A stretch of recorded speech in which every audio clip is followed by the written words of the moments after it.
No excuses, guys. I wish you could pay me $1,000 today, and I could tell you 70% is enough. I wish you could pay me $1,500. I wish you could pay me $1,500, and I could say to you, 80% is gonna get it. I guarantee. Give me a $1,500. I guarantee you that magic wand you, and 80% will be equivalent to 100% for you. Poof. But it's not gonna happen. That's why I need you to understand something. You can have it if you want it, but the bigger the dream, the bigger the dream, the bigger the dream, guys, the bigger the dream, the bigger the dream, the harder the grind. And can I be honest with you guys? I'm grinding harder now than I've ever grinded before. Somebody said, E.T., somebody called me the other day, said, E.T., I don't know if you've been paying attention, and they were right, I haven't. E.T., we've been going online, and if you go on YouTube and you put the best motivational video of all times right now, E.T., that's your video. How do you feel? E.T., I don't know if you did it, but I did it. The top motivational speakers in the world, and in some categories, E.T., you're there. You're like number 10, you're number 5, E.T. How you feel, E.T.? I said, I'm gonna be honest with you. It was easier when I wasn't on the list. It was easier because I wasn't focusing on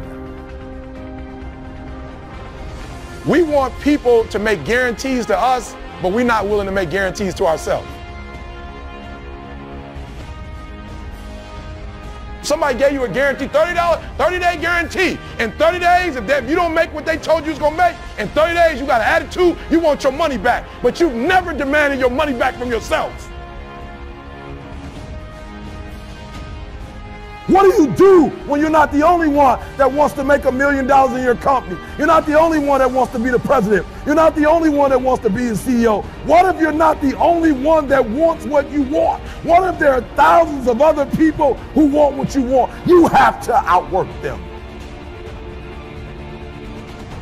The reason why I'm not successful is because of my boss. Have you ever looked at yourself in the mirror and said, I'm not getting up on time? What do you do when 1,000 other people want exactly what you want?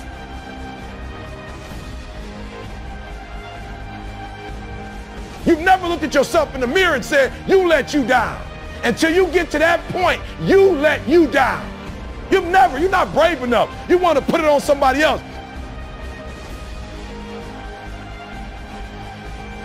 I changed. And I stopped being a victim. I stopped saying, I've got to wait for good things to happen to me. And I said, I'm going to grind. I'm going to fight. I'm going to work. I'm going to press toward.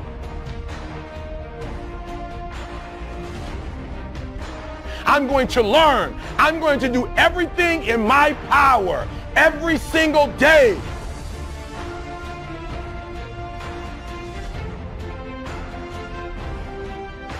You gotta outgrind them. You gotta get up earlier. You gotta stay up later. You gotta execute, and you gotta go from 70 to 120.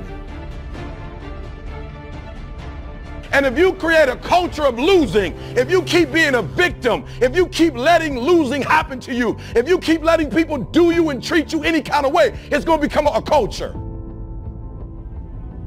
You're probably thinking, E.T., you're doing less now than you did. We're doing more now. Every video, we got a spell check now. We didn't have to spell check videos. We could misspell it. Nobody cared. They didn't know who I was. Now, every single video is being scrutinized. Now, every single thing we're doing, people are talking about. Now, every single video we do has to be top notch. Go back to the first one. I didn't even say, thank God it's Monday. I said, magical Mondays. I have standards. I have values. I don't care how much you pay me. If I speak at an elementary school for $300, I chose to do that. You always want to blame other people. You want to hold other people to the fire, but you're not holding yourself to the fire. You owe you an explanation. You need to look at yourself in the mirror and say, why are you only giving 50%? What's wrong with you? You need to put yourself on punishment. Those of you with dreams and goals, I want you to be honest with me. 7 days of the week, you can honestly say as it relates to your goals, beast mode, you give 120%. Every single day you get up 120%, beast mode. The greatest feeling in the world, guys, the greatest feeling in the world is execution. The greatest feeling in the world is doing what you said you were going to do. There's no greater feeling in the world. I need you to do me a favor. When you leave, I need you to be honest with yourself. I need you to be transparent. I need you to say in my dreams, I'm beast mode. Beast mode. My business plan, beast mode. My income that I have for myself, beast mode. What I want to do for my children, beast mode. In the university, the scores I need, beast mode. I've got to go into beast mode to get it. And I want you to look at your time. And you look at your time and say, gazelle. That's a gazelle right there. You'll look at your habits, gazelle. And as long as your habits are gazelle, but your mindset is beast, you'll never see it. Listen to me, I would prefer that you have a gazelle, literally, I would prefer that your thought pattern, your dreams are gazelles.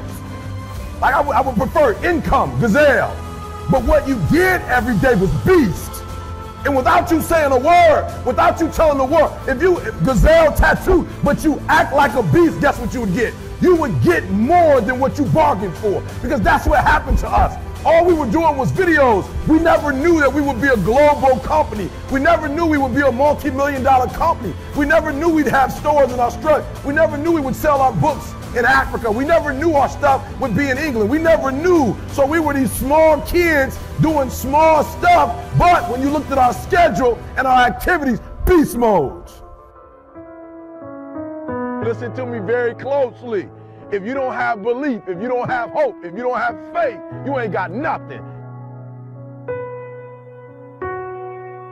The first level to success in the classroom, the first level to success in school, the first level to success in sports, the first level to success in life. Listen to me, the very first level is you seeing it. Like it's clear to you, like you know exactly what you want. You know exactly when you want it. Listen to me, you know exactly what it tastes like. You know what it looks like. You know what it smells like. Before you really blow up, and you get success, like you literally have it in the palm of your hand without having it. What does your dream look like? What does it smell like? What does it taste like? Who gave me $5 grand when I was at Michigan State doing my program? I didn't have no budget. But I didn't need a budget. I had a dream. I didn't need no help. The president never came and said to me, E.T., we're going to help your program for this institution blow up. The president never came, and I never quit. I never gave up. Why? Because it wasn't her dream in the first place. It was my dream. It was my goal. I don't expect you to believe in my dream like I believe in my dream. And the problem with some of y'all is you want somebody else to support your dream. It's yours. It's yours. It's your dream. If you wanted to happen, get your butt up and make it happen. If you wanted to happen, rise and grind.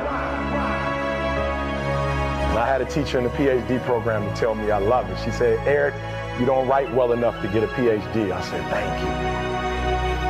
You're going to be the first person I call when I finish and sign you a copy.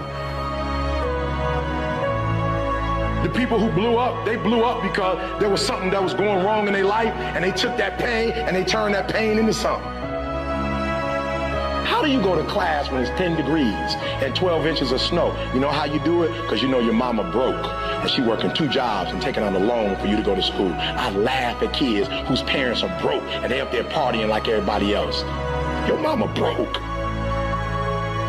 Some of us, we taking out loans and sending it home so people can pay rent. That money ain't even going to college, and we still going to parties. I'm saying, what kind of brotherhood is that when you got my man up at 2 o'clock in the morning washing your car and going to get you groceries when you should be helping this kid to study? Listen to me, if you don't have hope, if you don't have faith, if you don't have belief, you ain't got nothing. I want my son to have a better life than I had. I don't want my son begging like I had to beg. I don't want my son to ever think he got to sell dope or he got to steal from the mall.